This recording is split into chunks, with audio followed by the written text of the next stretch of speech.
দক্ষিণ এশিয়ার আকাশে উত্তেজনার মেঘ। এই উত্তেজনায় পাকিস্তানের পক্ষে দাঁড়িয়ে তুরস্ক, আর তারই জবাবে ভারতের কড়া প্রতিক্রিয়া। এবার ভারতের 9টি বিমানবন্দরে তুরস্কের প্রতিষ্ঠানকে কার্যত আউট করে দিল দিল্লি।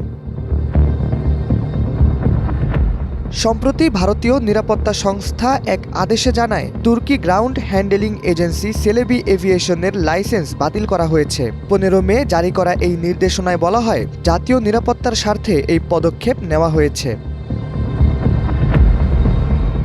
দিল্লি, মুম্বাই, বেঙ্গালুরু একের পর এক বিমানবন্দরে কার্যক্রম বন্ধ হয়ে গেল সেলেবির। তুরস্কের এই সংস্থাটি 2008 সাল থেকে ভারতের আকাশপথে কাজ করে আসছিল।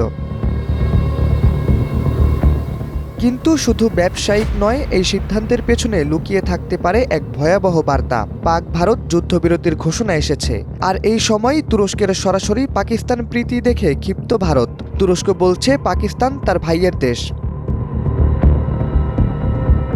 তুরস্কের C-13 জেট অবতরণ করেছে পাকিস্তানে। তাদের যুদ্ধজাহাজ নোঙর করেছে করাচির বন্দরে। বলা হচ্ছে এটা বন্ধুত্বের নিদর্শন, কিন্তু আসলেই কি তাই?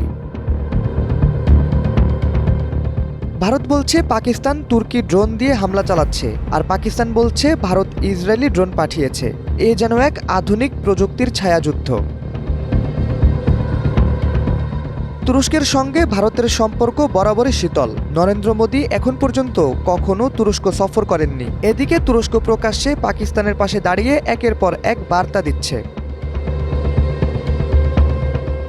বিশ্লেষকদের প্রশ্ন, ভারতের পাল্টা কৌশল কি শুধু এতটুকুই? আর কতটা জটিল হবে তুরস্ক ভারত সম্পর্ক? এছাড়া পাকিস্তানকে ঘিরে কি নতুন কোনো যুদ্ধের ছায়া নেমে আসছে এশিয়ায়?